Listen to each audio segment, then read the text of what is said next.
नमस्कार साथियों। धून पाठशाला में आप सभी का बहुत बहुत स्वागत है। और आज का जो पहला सवाल वो आपके सामने है। पहला सवाल कह रहा है कि उत्तराखंड राज्य विज्ञान एवं प्रौद्योगिकी परिषद की स्थापना कब की गई थी। तो उत्तराखंड राज्य विज्ञान एवं प्रौद्योगिकी जो परिषद है ये आपके देहरादून में स्थित है और इसकी स्थापना आपके 2005 में की गई थी। और इसकी स्थापना आपके उत्तराखंड में विज्ञान एवं प्रौद्योगिकी को बढ़ावा देने और लोगों में वैज्ञानिक जागरूकता को फैलाने के उद्देश्य से इसकी स्थापना की गई थी। तो जो ए ऑप्शन होगा ये आपका सही आंसर होगा। अगला क्वेश्चन है। अगला क्वेश्चन कह रहा है कि उत्तराखंड राज्य विज्ञान एवं प्रौद्योगिकी परिषद किन कार्यों को का संपादन नहीं करता है। तो जो उत्तराखंड विज्ञान एवं प्रौद्योगिकी परिषद है ये आपके विज्ञान साइंस एंड टेक्नोलॉजी से संबंधित रिसर्च भी करता है, टेक्नोलॉजी को ट्रांसफर भी करता है और उद्यमिता का विकास भी करता है। लेकिन जो वैज्ञानिक वातावरण का जो निर्माण करने का जो काम है ये आपके उत्तराखंड विज्ञान एवं प्रौद्योगिकी परिषद का नहीं है। इस वजह से सी ऑप्शन होगा ये आपका सही आंसर होगा। और जो उत्तराखंड में जो वैज्ञानिक वातावरण का जो निर्माण करना है ये आपके उत्तराखंड विज्ञान शिक्षा एवं अनुसंधान केंद्र का काम है। इस वजह से सी ऑप्शन होगा ये आपका सही आंसर होगा। अगला क्वेश्चन है।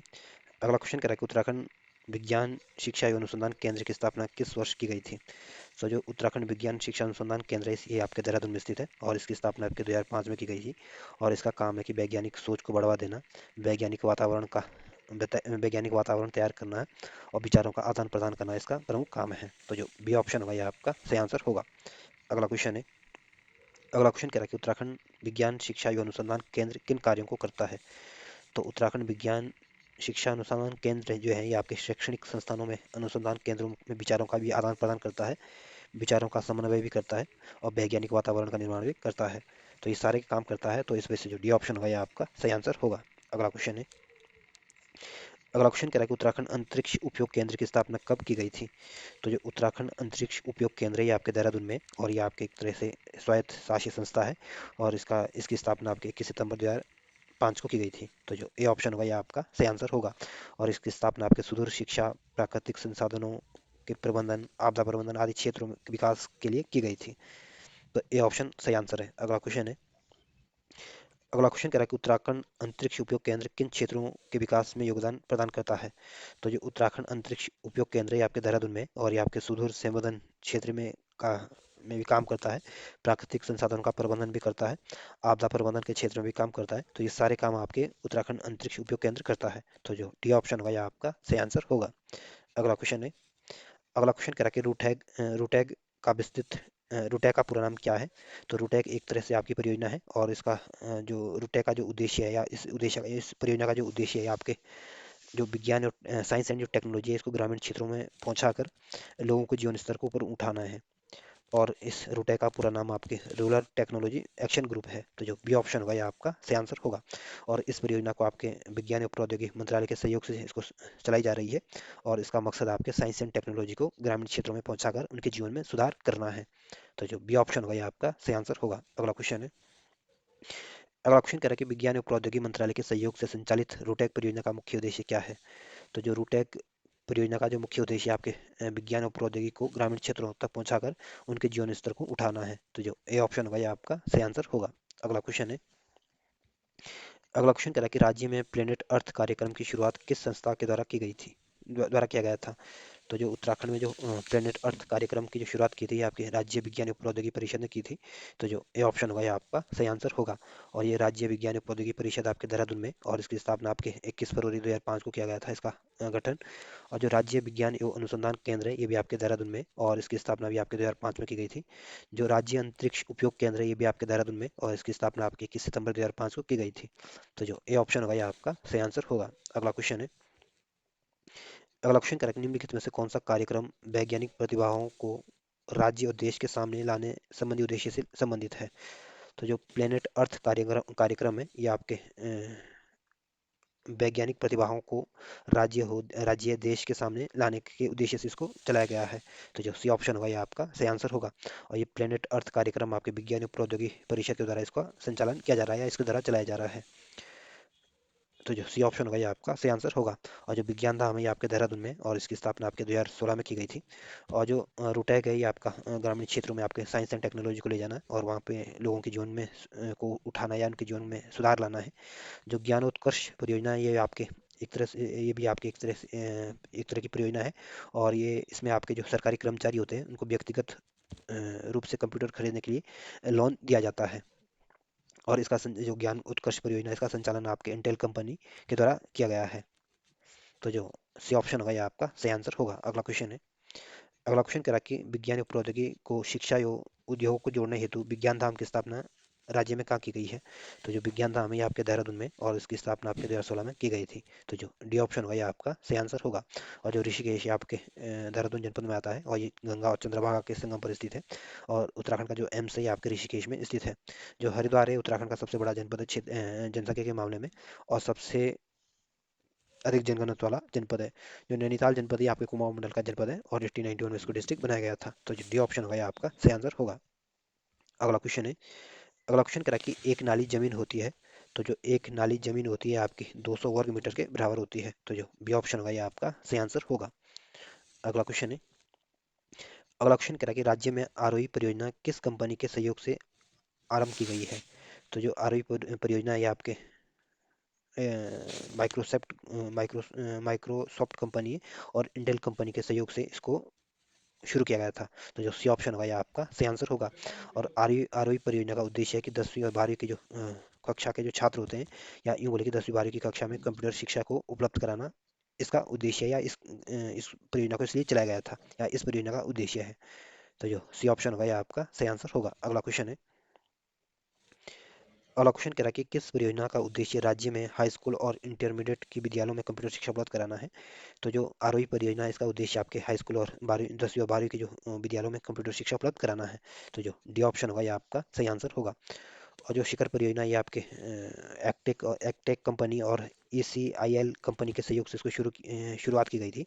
और इसका उद्देश्य आपके महाविद्यालयों में रोजगार उन्मुख IT शिक्षा उपलब्ध कराना है। और जो ज्ञान उत्कर्ष परियोजना है ये आपके सरकारी जो कर्मचारी होते हैं उनको लोन देके कंप्यूटर खरीदने के लिए लोन दिया जाता है। और जो सिस्को परियोजना ये आपके ये जो सिस्को परियोजना ये आपके तकनीकी विश्वविद्यालय में इसको चलाया जा रहा है, और ये आपके तकनीकी संस्थानों में वर्ल्ड वाइड कार्यक्रम द्वारा इसको संचालित वर्ल्ड वाइड कार्यक्रम एक संचालित है, एक तरह से एक प्रोग्राम है। तो जो डी ऑप्शन होगा ये आपका सही आंसर होगा, क्योंकि आरवी परियोजना के तहत आपके 10वीं 12वीं के छात्रों को आपकी कंप्यूटर शिक्षा दी जाती है। अगला क्वेश्चन है।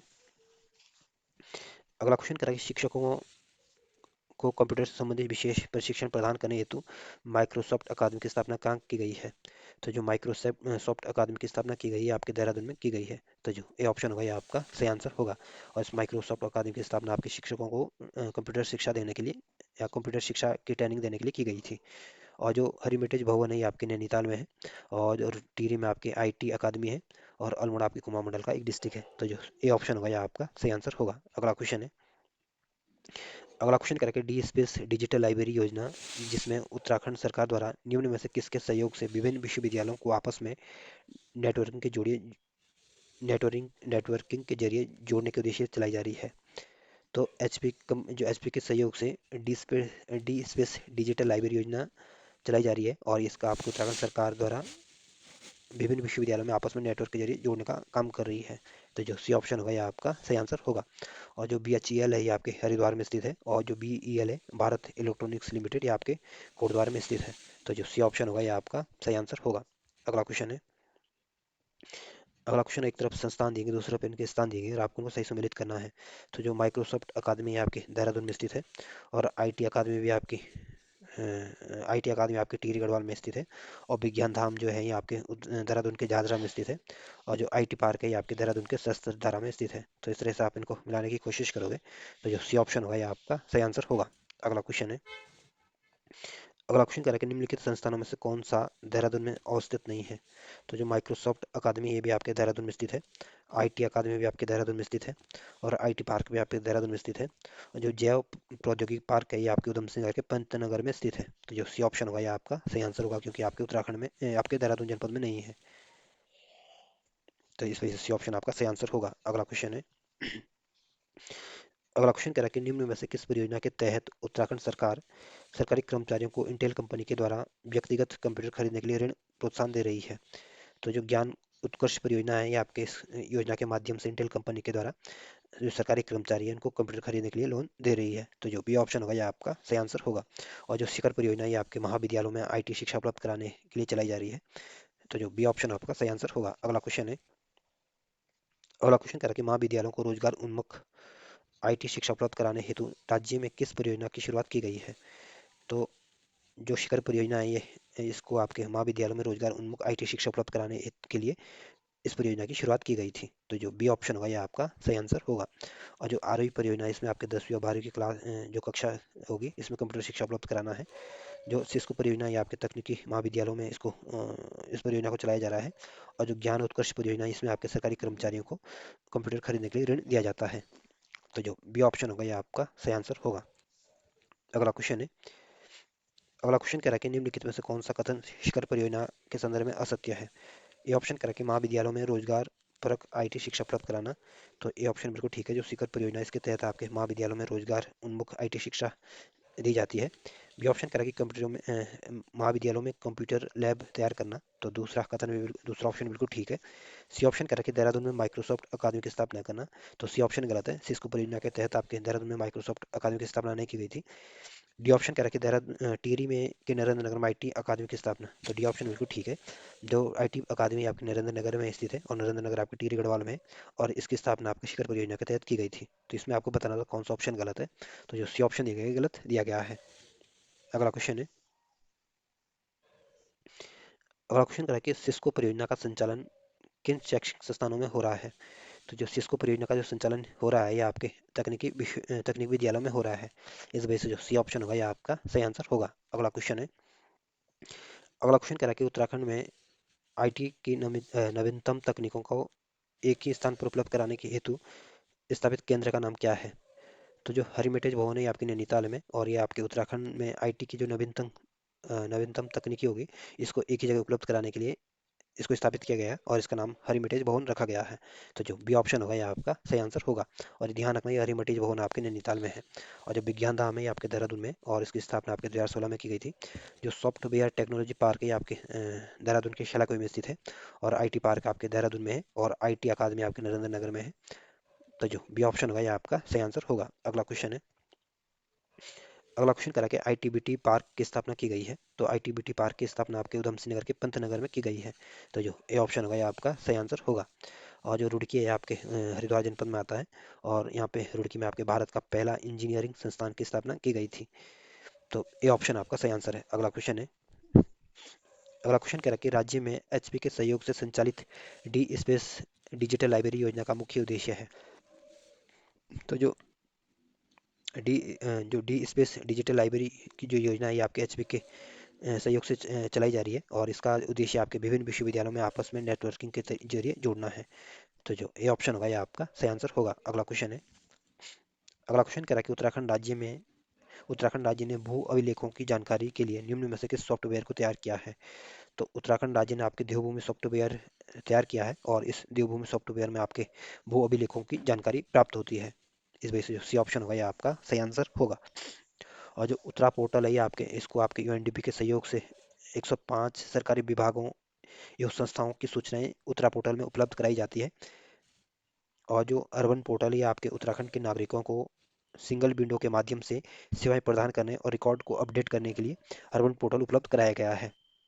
तो ध्यान रखना उत्तरा पोर्टल में आपके यूएनडीपी के सहयोग से, और इसमें 105 सरकारी सेवाएं और अर्बन पोर्टल आपके उत्तराखंड नागरिकों को सिंगल विंडो के माध्यम से आपकी सेवाएं उपलब्ध कराने के लिए की गई है। और जो देवभूमि सॉफ्टवेयर है ये आपके भू अभिलेखों की जानकारी के लिए है। तो जो सी ऑप्शन होगा ये आपका सही आंसर होगा। अगला क्वेश्चन है, अगला क्वेश्चन कह रहा है कि उत्तराखंड राज्य में ई गवर्नेंस के संदर्भ में कौन सा ऑप्शन गलत है? ये ऑप्शन कह रहा है कि राज्य सरकार 2001 में ई गवर्नेंस वर्ष घोषित किया गया। तो ये ऑप्शन बिल्कुल ठीक है। बी ऑप्शन कह रहा है कि स्वान परियोजना के लिए राज्य सरकार ने एम टी एन एल से समझौता किया है। तो बी ऑप्शन गलत है, ऐसा कोई समझौता नहीं किया है। सी ऑप्शन कह रहा है कि प्रदेश में state data centre, state portal, state service delivery gateway की स्थापना की गई है। तो सी ऑप्शन बिल्कुल ठीक है।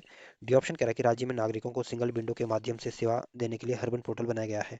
तो डी ऑप्शन बिल्कुल ठीक है। जो हर्बल पोर्टल ये आपके उत्तराखंड का पोर्टल है, और इसमें उत्तराखंड के नागरिकों के लिए सिंगल विंडो के माध्यम से सेवाएं देने के लिए इस पोर्टल का निर्माण किया गया है। तो इसमें जो बी ऑप्शन होगा ये आपका सही आंसर होगा, क्योंकि ये सही ऑप्शन नहीं है। अगला क्वेश्चन है, अगला क्वेश्चन कह रहा है कि केंद्र प्रायोजित ई डिस्ट्रिक्ट परियोजना जो पौड़ी जिले की पायलट परियोजना के रूप में लागू की गई थी, कब से संचालित की जा रही है? तो जो ई डिस्ट्रिक्ट परियोजना है ये आपके केंद्र प्रायोजित केंद्र पोषित योजना है, और इसको पायलट प्रोजेक्ट के रूप में इसको लागू किया गया था, और इसका संचालन आपके 2009 से हो रहा है। तो जो सी ऑप्शन होगा ये आपका सही आंसर होगा। अगला क्वेश्चन है, अगला क्वेश्चन कह रहा है कि तहसीलों उत्तराखंड राज्य में तहसीलों से आय, निवास, जाति आदि प्रमाण पत्र के लिए जनाधार ई सेवा लागू की गई, जिसका पूरा नाम है। तो जो जनाधार ई सेवा का जो पूरा नाम है, यहाँ पे पंडित दीनदयाल उपाध्याय जनाधार ई सेवा है। तो जो ए ऑप्शन होगा ये आपका सही आंसर होगा। अब पंडित दीनदयाल उपाध्याय जनाधार ई सेवा के माध्यम से आपके आय प्रमाण पत्र, चरित्र प्रमाण पत्र, जाति प्रमाण पत्र आदि पत्र जो होते हैं ये मात्र आपको 10 रुपये में उपलब्ध कराए जाते हैं। तो जो ए ऑप्शन होगा ये आपका सही आंसर होगा।